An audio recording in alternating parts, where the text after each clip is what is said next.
Assalamualaikum warahmatullahi wabarakatuh.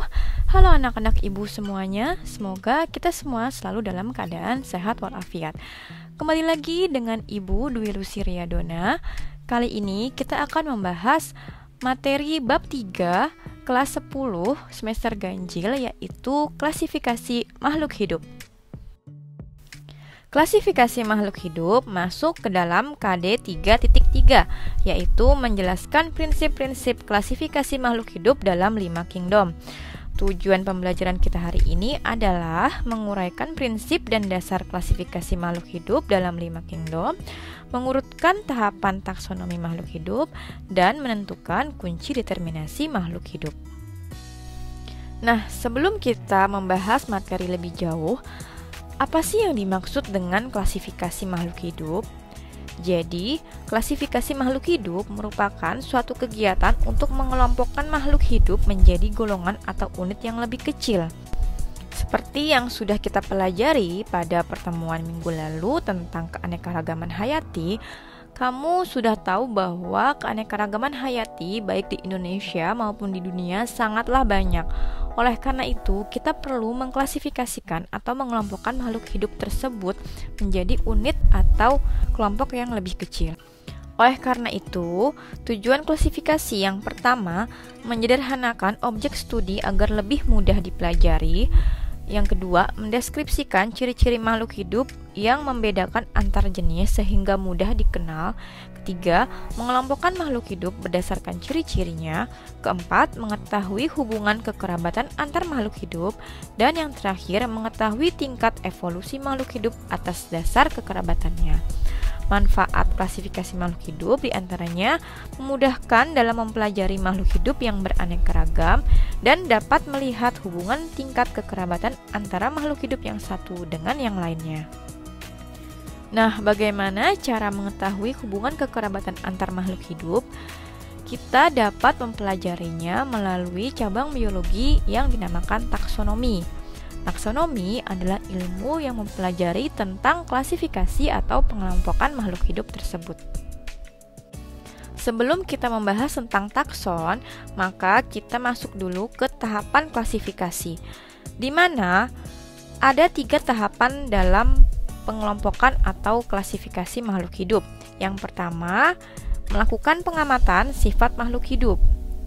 Setelah dilakukan pengamatan sifat dari makhluk hidup, maka lanjut pada tahap yang kedua, yaitu pengelompokan makhluk hidup berdasarkan pada ciri atau sifat yang tadi sudah kita amati. Selanjutnya, tahap yang terakhir adalah pemberian nama makhluk hidup. Nah, untuk klasifikasi makhluk hidup, pemberian nama makhluk hidup menggunakan tata nama ilmiah atau binomial nomenklatur. Tujuannya agar nama tersebut dapat bersifat universal untuk seluruh dunia, tidak tergantung dari bahasa masing-masing negara. Baiklah, kita lanjut ke sistem klasifikasi, di mana ada 3 sistem klasifikasi. Yang pertama, sistem artifisial atau buatan, yang kedua, sistem alami, dan yang ketiga, sistem filogenetik. Baiklah, saya akan menjelaskan satu persatu. Yang pertama adalah sistem artifisial atau buatan. Disusun berdasarkan adanya satu atau sedikit persamaan ciri morfologis, alat reproduksi, habitat, dan daerah tempat penyebaran, tanpa memperhatikan strukturnya. Sistem klasifikasi buatan atau artifisial merupakan klasifikasi yang dibuat untuk tujuan praktis, misalnya mengelompokkan makhluk hidup berdasarkan kegunaannya. Sistem ini pertama kali dikenalkan oleh Carolus Linnaeus. Contohnya adalah kita ingin mengelompokkan jahe, kina, kayu putih, dan ginseng ke dalam tanaman obat. Nah, bermacam-macam tumbuhan tersebut strukturnya berbeda, namun kegunaannya sama. Seperti itu ya, contoh pengelompokan artifisial. Contoh yang lain adalah kita ingin mengelompokkan beberapa tumbuhan seperti mawar, melati, anggrek yang memiliki warna yang indah-indah. Kita kelompokkan ke dalam tanaman hias. Jadi, untuk sistem artifisial betul-betul tidak memperhatikan strukturnya. hanya melihat dari satu atau sedikit persamaan ciri. Sistem klasifikasi yang kedua adalah sistem alami. Disusun berdasarkan banyaknya persamaan ciri morfologis yang dimiliki makhluk hidup. Sistem ini pertama kali dikemukakan oleh Aristoteles. Saat itu, Aristoteles membagi makhluk hidup ke dalam dua kelompok, yaitu hewan dan tumbuhan. Contoh dalam penggunaan klasifikasi ini, misalnya kita ingin membagi tumbuhan berdasarkan ciri morfologinya, yaitu kelompok tumbuhan herba, kelompok tumbuhan perdu, atau kelompok pohon. Seperti itu. Contoh yang lain juga, misalnya hewan, cicak, katak, kadal, dan kambing dikelompokkan menjadi hewan berkaki 4. Jadi untuk sistem alami memperhatikan struktur atau morfologi dari makhluk hidup tersebut. Sistem yang terakhir yang kita gunakan sekarang adalah sistem filogenetik. Disusun berdasarkan sifat morfologi, anatomi, fisiologi, dan jauh dekatnya hubungan kekerabatan antara takson yang satu dengan yang lainnya, serta mengacu pada hubungan evolusioner nenek moyang dan keturunannya. Sistem filogenetik ini tidak hanya memperhatikan morfologi makhluk hidup, namun juga didasarkan pada hubungan kekerabatan antar organisme berdasarkan proses evolusinya. Sistem ini diperkenalkan sejak munculnya teori evolusi Lamarck dan Darwin. Nah, hubungan kekerabatan antar organisme biasanya digambarkan melalui pohon filogenetik atau tingkatan takson pada makhluk hidup. Contoh tingkatan takson dapat dilihat pada gambar berikut. Pada gambar adalah klasifikasi dari macan tutul, di mana macan tutul memiliki tingkat klasifikasi dimulai dari kingdom Animalia, filum Chordata, kelasnya Mamalia, ordo Carnivora, familinya adalah Felidae, genusnya Panthera, dan spesiesnya adalah Panthera pardus. Sejak sistem filogenetik diterima oleh masyarakat luas, terjadi banyak perkembangan. Yang pertama adalah sistem dua kingdom yang dikemukakan oleh Carolus Linnaeus pada tahun 1735. Ia membagi kingdom menjadi dua, yaitu kingdom Vegetabilia atau Plantae dan Animalia. Kemudian berkembang menjadi sistem tiga kingdom oleh Haeckel tahun 1866 yang membagi kingdom menjadi tiga, yaitu Protista, Plantae, dan Animalia. Berkembang lagi menjadi sistem 4 kingdom, di mana Protista atau Protoctista, Plantae, dan Animalia ditambahkan menjadi 4, yaitu kingdom Monera oleh Copeland pada tahun 1956. Kemudian sistem filogenetik berkembang lagi menjadi sistem 5 kingdom oleh Robert Whittaker tahun 1969 yang membagi kingdom menjadi 5, yaitu Monera atau bakteri, Protista, fungi, Plantae, dan Animalia. Lalu oleh Carl Woese tahun 1977, Monera dibagi menjadi 2 kingdom, yaitu Archaebacteria dan Eubacteria.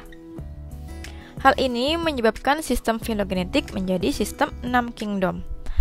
Lalu, pada tahun 1990, Woese mengusulkan pengelompokan makhluk hidup dalam 3 domain, yaitu Archaebacteria, bakteria atau Eubacteria, dan Eukarya, Protista, fungi, Plantae, dan Animalia.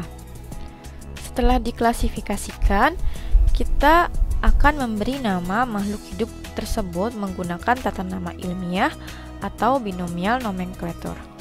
Sistem penulisan nama ilmiah dari Carolus Linnaeus adalah: yang pertama menggunakan bahasa Latin, yang kedua menggunakan kategori, dan yang ketiga menggunakan 2 kata atau binomial nomenklatur. Sistem tata nama ganda atau binomial nomenklatur memiliki mekanisme atau cara pemberian nama ilmiah, yaitu yang pertama menggunakan bahasa Latin atau yang dilatinkan, yang kedua terdiri dari 2 kata. Kata pertama adalah genus dan kata kedua adalah jenis atau spesies. Nama genus diawali dengan huruf kapital, sementara nama spesies atau jenis diawali dengan huruf kecil. Kedua nama diberi garis bawah yang terpisah atau dicetak miring untuk penggunaan secara digital atau menggunakan komputer. Kemudian, tata nama family biasanya ditambahkan AC atau IDE. Contohnya Equisetum plus AC, Equisetaceae, dan Felis plus IDE atau kita baca menjadi Felidae untuk hewan. Sedangkan nama ordo biasanya berakhiran -ls. Baiklah, kita masuk ke tingkatan takson, di mana takson tertinggi adalah kingdom. Kemudian berikutnya adalah filum atau divisi. Filum untuk hewan dan divisi untuk tumbuhan. Klesis atau kelas, ordo atau bangsa, familia atau suku, genus atau marga, dan yang paling rendah atau paling bawah adalah spesies atau jenis. Tingkatan takson semakin ke bawah, maka makin banyak persamaan ciri, sementara jumlah dari makhluk hidup semakin sedikit. Jika kita tarik ke atas dari spesies sampai ke kingdom, persamaan cirinya yang semakin sedikit, namun jumlah makhluk hidupnya semakin banyak. Baik, kita akan mempelajari contoh penggunaan takson dalam klasifikasi makhluk hidup beserta bagaimana penamaan nama ilmiah atau binomial nomenklatur. Di sini saya memberikan contoh. Satu, hewannya adalah tupai, dan yang kedua tumbuhannya di sini adalah bunga bangkai. Nah, untuk kerajaan, untuk hewan adalah animalia, untuk tumbuhan plantae. Kemudian di bawah dari kerajaan atau kingdom adalah filum untuk hewan, chordata, dan untuk tumbuhan di bawah kingdom adalah divisi. Di sini divisinya adalah Magnoliophyta. Di bawah filum atau divisi adalah kelas. Kelasnya untuk tupai adalah mamalia dan untuk Rafflesia adalah Magnoliopsida. Kemudian di bawah kelas adalah bangsa atau ordo, di mana untuk tupai bangsanya atau ordonya adalah Scandentia. Sementara untuk tumbuhan ini adalah ordonya Rafflesiales. Di bawah bangsa atau ordo adalah family atau suku. Untuk tupai, sukunya adalah Tupaidae. Sementara pada tumbuhan ini, sukunya adalah Rafflesiaceae. Di bawah family adalah marga atau genus.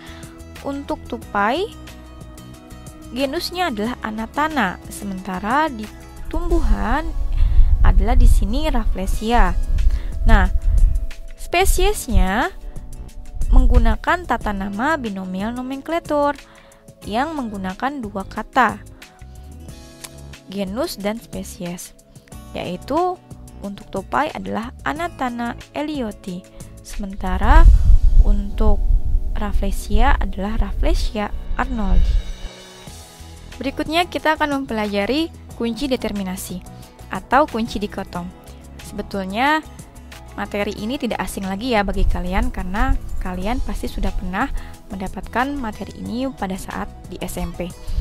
Kunci determinasi atau kunci dikotom adalah keterangan-keterangan yang disusun untuk menentukan kelompok-kelompok suatu makhluk hidup berdasarkan ciri-ciri yang dimilikinya. Nah, tujuan disusunnya kunci determinasi untuk mempermudah identifikasi dan mengelompokkannya pada takson makhluk hidup. Kunci determinasi dengan sistem dikotom ini dituliskan dalam dua kelompok berdasarkan ciri-ciri yang berlawanan dari makhluk hidup yang diamati. Coba perhatikan contoh kunci determinasi pada slide berikut. Di sini disajikan beberapa sifat atau ciri dari makhluk hidup yang berlawanan. Misalnya 1A berkembang biak dengan bertelur. Kemudian 1B berkembang biak dengan melahirkan. Lalu kemudian dari 1A ini nantinya akan merujuk pada nomor 2, yang nantinya lagi kita bisa melihat ciri yang berlawanan dari tiap nomor. Contoh penggunaan dalam soal yaitu berdasarkan kunci determinasi tersebut, tuliskan kunci determinasi untuk tikus dan katak. Nah, dari situ kita bisa melihat bahwa untuk kunci determinasi tikus adalah 1B, berkembang biak dengan melahirkan. Sementara untuk katak, coba perhatikan dari 1A, berkembang biak dengan bertelur. Maka kita lanjut ke nomor 2. Nah, katak memiliki fertilisasi eksternal atau di luar, sehingga kita akan lanjut ke nomor 3. Di situ ada 3B, kulit berlendir, langsung menuju ke katak. Sehingga untuk kunci determinasi katak 1A, 2A, dan 3B. Alhamdulillah, materi untuk pertemuan hari ini selesai. Semoga materi hari ini dapat bermanfaat bagi kalian dan kalian dapat menyerap ilmunya dengan baik. Sampai berjumpa lagi insya Allah di pertemuan berikutnya. Tetap semangat belajar, jaga kesehatan. Assalamualaikum warahmatullahi wabarakatuh.